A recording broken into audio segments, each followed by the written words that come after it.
What's going on YouTube? It's your boy Page Boom Harris, and if you haven't noticed, we are back with World of Tanks Blitz. It is now Christmas season, and that means 2.4 is live, baby. We have a new update for World of Tanks, bringing new fixes, new map changes, all the good shit that you like in a game that, is supported by their developer. And yeah, we also got a nice new garage. We got Christmas theme and everything, similar to the Halloween theme. Got a nice little town down there, and they're busting fireworks down there. It's pretty cool. We're sitting on a cliff because avalanches aren't a thing and these tanks aren't heavy, because that's safe. Just doing a bit of a review of the new update, just looking through what's good. Looking through the good old garage, seeing all these nice tanks that I have since the last real major video I did for World of Tanks. I dropped the sandworm Easter egg a couple days ago just because I saw it and I saw someone do it. I immediately had to put that footage up, and it took me a minute to actually even get on that map because I swear as soon as I put my mind to it, I'm gonna get this worm on video. The map RNGesus just said, no, we're never having you play that map. And I probably played 60 battles trying to find it in one day. And it took me 2 days of pretty much playing like at least 30 battles or more for me to find it. It was crazy. But finally got that slinky bastard on film. And if anybody could tell me what that's a reference to, leave it down in the comments below, because I really like to know. I'm thinking it's Star Wars, but it could really be Tremors as well. I hear there's a pretty big debate about it. But just going through our tanks, and biggest part of the update, bam! Japanese tanks have made it to World of Tanks Blitz. I'm on tier 4, tier 5. I got the Kiho, the Chihi, and the Chinu, which are like weird names you could give to a Japanese Shiba. Or what's a Japanese Shiba Inu? Yeah, like weird names you could give them. But yeah, these are their tanks, and they're pretty good. Because we all know the Americans are known for their versatility, their speed, a little bit.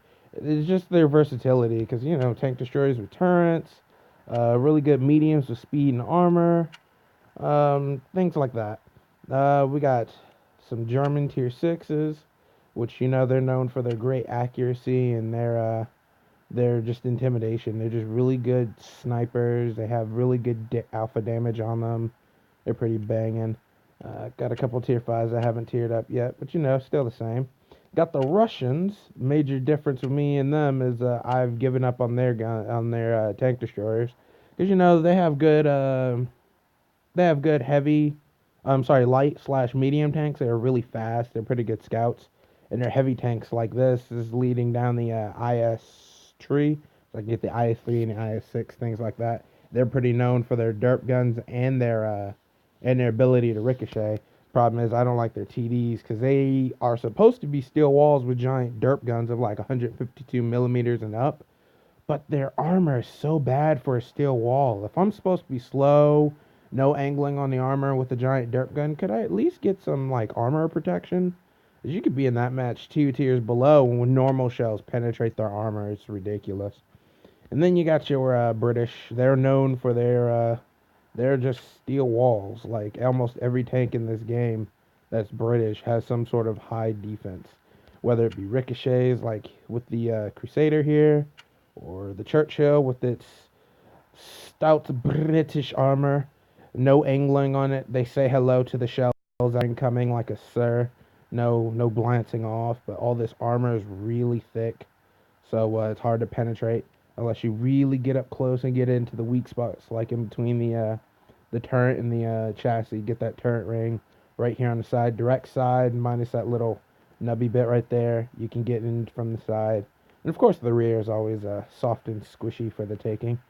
Then you got your AT2s, which is the stout opposite of the Soviet tank destroyers. They are literally steel walls. They are slow, like nothing over 20 kilometers an hour, unless it's like in free fall. Um, and their armor is impenetrable. You could be 2 tiers up in a tank destroyer sometimes and not be able to penetrate. They're just ridiculous. They have great guns with high rates of fire, and upwards on the tiers they get pretty derpy too. And then you got your Japanese, and people might ask, well, what's so good about the Japanese? I think you got pretty much covered with the main three. The British were kind of a stretch, but they were in World War II. Why the Japanese? Well, the Japanese are just a new type of tank. Because I know in the classic PC version, they had the Japanese, the Chinese, and the French as well, which I haven't played much of since I lost my PC. But the Japanese are pretty much like light tanks through and through. They're almost always really speedy. They have pretty good guns with great rates of fire. The alpha damage is kind of low, but their main thing is their gun depression. They can pretty much put their barrel like in the dirt right in front of the tank and shoot down. Which, why would you do that? Tanks are in front of you. Well, if you have some hilly terrain, say like these mountains, and say I was at the really far edge, most tanks can't shoot down, but they can get shot at from that angle. While on the other hand, these Japanese tanks can peek over the edge and shoot down. They can peek over hills, even if the hill isn't in a perfect hull down position. Usually you want to have your tank flat in a hole, and then you can shoot out from the hole like it's a foxhole.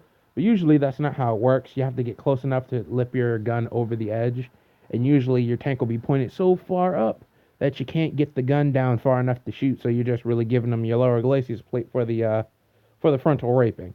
Let's be honest.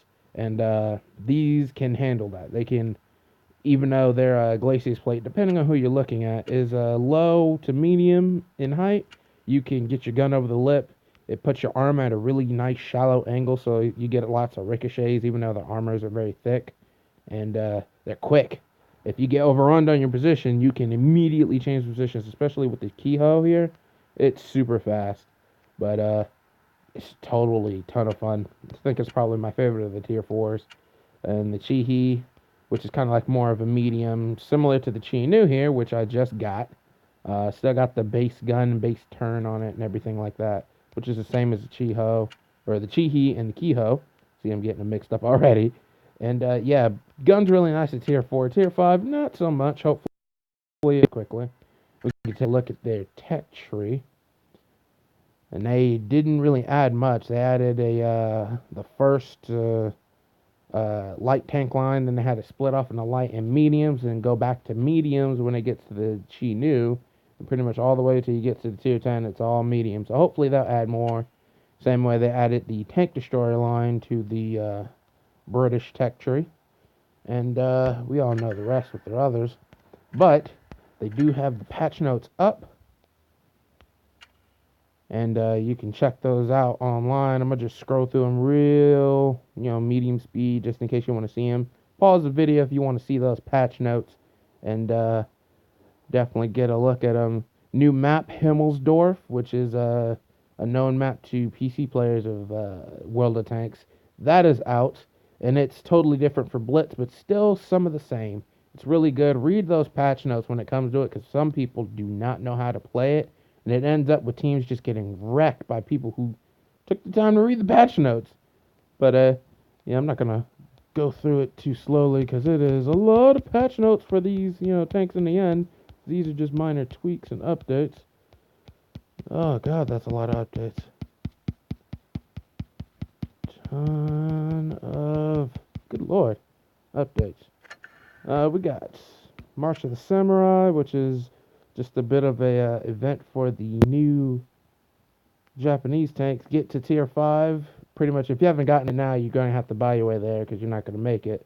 And 25 battles in the tier 5 or above, and you get 5 days of premium and a garage slot, which isn't bad. Special missions, things like that. We got 2 times XP for the weekend. Can't get mad, because that's the 2.4 update. Just giving a gift for that. Sentinel AC bottles, and a hot fix, because the Android update was garbage.